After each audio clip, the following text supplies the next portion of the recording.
We're off to the NBA Finals. In the first time in franchise history, it is done. Raptors make it to the finals.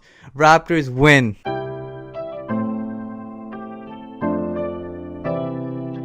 Raptors win Game 6, 100-94 against the Milwaukee Bucks after being down by as much as 15 points in the third quarter with 2 minutes and 18 seconds to go. The Raptors reel off a 22-2 run to steal the lead, capped off by the left-handed claw finish right on top of Giannis' head top to take that 7-point lead. And man, what a huge shift right there. Actually a 5-point lead. But man, that was...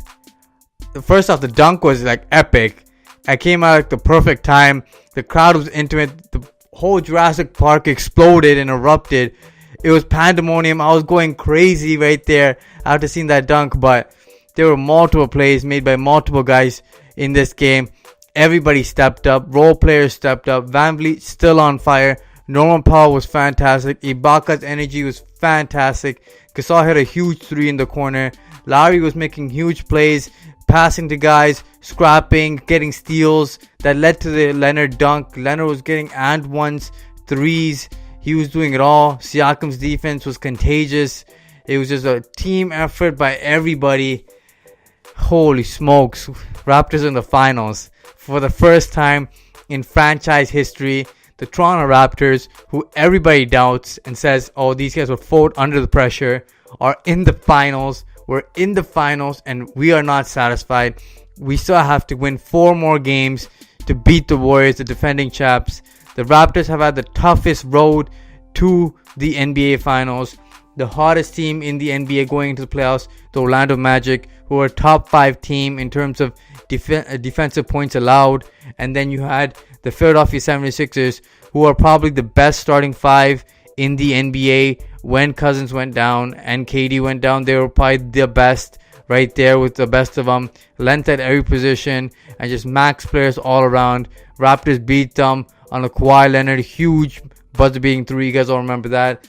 And then beat the best team in the NBA, the favorite to win the MVP in Giannis, and beat him in 6 games after not having home court advantage in this one too. But man, it was just fantastic, and it was great to win it on your home court in front of all your fans with the Scotiabank Arena exploding right there. Just an epic win for the Raptors. As oh man, it was just all those emotions just sinking in right there. But Kyle Lowry came up clutch in that game, and he went through the worst of the things the Raptors have gone through. Sweeps at the hands of LeBron James, losses to the Brooklyn Nets. He's been through it all, but it was fantastic for Kyle Lowry to win that game for the Raptors and make a big impact in this game too. 17, 8, and 5 from Kyle Lowry. He shot the ball well. He was efficient. Defensively, he was scrapping all over the floor. He didn't get a couple calls in this game on charges he was trying to draw, but he did come up with that big one on Brogdon. As he doesn't give up, he just keeps on playing the warrior, the general. And you know what? I could say a million things about Kawhi Leonard throughout the entire playoffs, but man, does he come clutch. That huge offensive rebound in the crunch time was massive, and he just makes plays after plays. After missing his free throw in the third quarter, he gets his own rebound, gets fouled again. Just the tenacity, the determination that you're not going to lose this game, and he just puts the team on his back and everybody follows his lead. Raptors win a great game. And one guy that doesn't get mentioned in all the wins that the Raptors get, Nick Nurse. Nick Nurse picked up this team with a tons of expectations to win now. He gets Kawhi Leonard in the trade, Marc Gasol at the deadline, and then you just fired the coach of the year. You just had a 59 win season. You expect, oh man, this guy's probably gonna like crumble down under the pressure, but Nick Nurse took that expectations and exceeded it. Just fantastic. Now he's got 4 more games to win. Raptors gotta be unsatisfied because the game's not over, but you enjoy the moment, you live in the moment, as Kawhi Leonard says. And Raptor fans are going crazy after a win like that. We're in the finals, guys. let's get it. Breaking down this game, the Raptors were resilient. They got smashed in the mouth in the first quarter, down 13 points. And then they cut it down to 7 points into the half, which was huge for the Raptors because a 15-point deficit at halftime, it could just affect you mentally. But in the third quarter, the Bucks did a great job of just attacking. Bledsoe was attacking. Middleton was hitting crazy shots. Giannis hit a couple threes in this game, and they just kept getting to the line. The free throw disparity was insane in that third quarter. But the Raptors fought through all that and still managed to win this game through grit and grind, honestly, because the Raptors won the last 3 quarters but lost the first quarter big time. But they did not get down. They didn't bend their heads over. They just hang around and hang around and hang around. The Bucks couldn't put the Raptors away, and then defensive breakdowns happen after you're just trying to play tough defense all 48 minutes. And the Raptors, resilient. You had multiple guys chipping in as the Bucks barely had anybody supporting Giannis in this game. Middleton started off hot, but then he cooled down. Bledsoe was 3 of 9. Brogdon didn't have a great game either. Brook Lopez actually came alive in that fourth quarter, but for the rest of the game, he wasn't really doing much. But the Raptors just attacked. And Budenholzer had no choice but not to play Mirotic in this game because the Raptors just pick him apart whenever he plays. So he hasn't played the last 2 or 3 games. Ilyasova was there, but he didn't have a great impact after the second half because the Raptors just kept attacking him and they just got great baskets after that. It's just a great effort by the team collectively. As Leonard said, as soon as Leonard gave the Raptors a 5-point deficit or 7-point deficit to deal with going into the fourth quarter, Kyle Lowry and company with Serge Ibaka, VanVleet, Norman Powell, and Pascal Siakam just put their teams on their backs. They pushed it. With Leonard sitting down, the Raptors kept attacking. By the time Leonard came back, the game was, I believe, Raptors had the lead or tied at this point. And then the Raptors just kept on pushing and just blow that game open right there and stole the lead.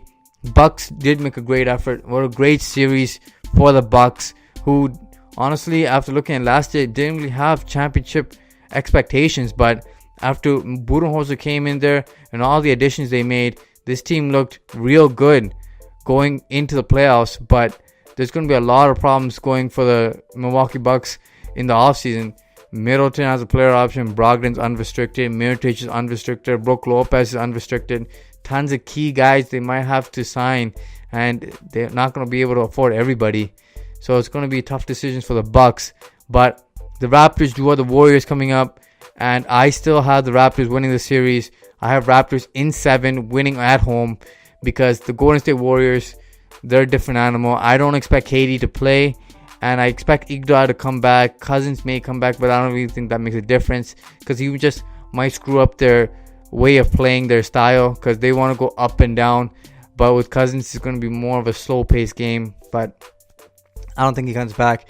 Raptors got to use their experience, their length, and their defensive ability to slow them down and make it a grit and grind kind of game. And honestly, the Warriors, they don't have great defenders or shooters right now, because Alonzo McKinney is like their small forward at the moment with Iguodala hurt. Raptors can definitely take advantage of these guys at those positions. If Looney's your starter, Ibaka and Gasol are better there. And Leonard playing like an MVP right now as the best player in the playoffs. Raptors can really do some damage. That's why I have the Raptors winning it in 7.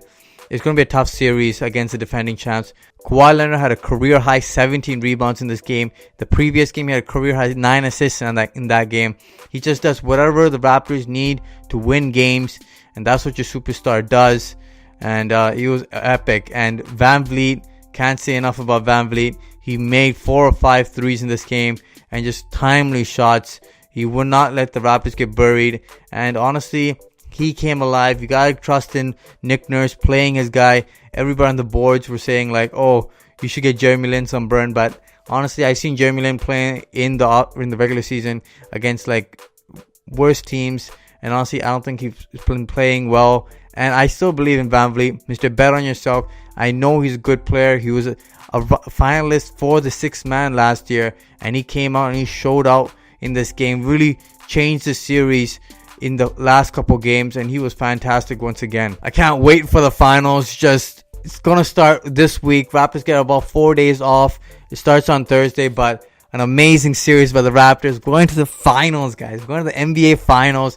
I'm definitely gonna have to buy a ticket, even though the prices are like extremely ridiculous, like $1,000 USD minimum for any tickets, even the 300s. But this is the first time in franchise history. I'm definitely gonna go buy one. I'll see you guys out there, Raptor fans. And we're going to the finals, guys. Get hyped. We the North, baby. Let's get it. Peace. Make sure you guys like, share, and subscribe to the Raptors Wrap Up. Smash that like button, guys. Until next time. Deuces.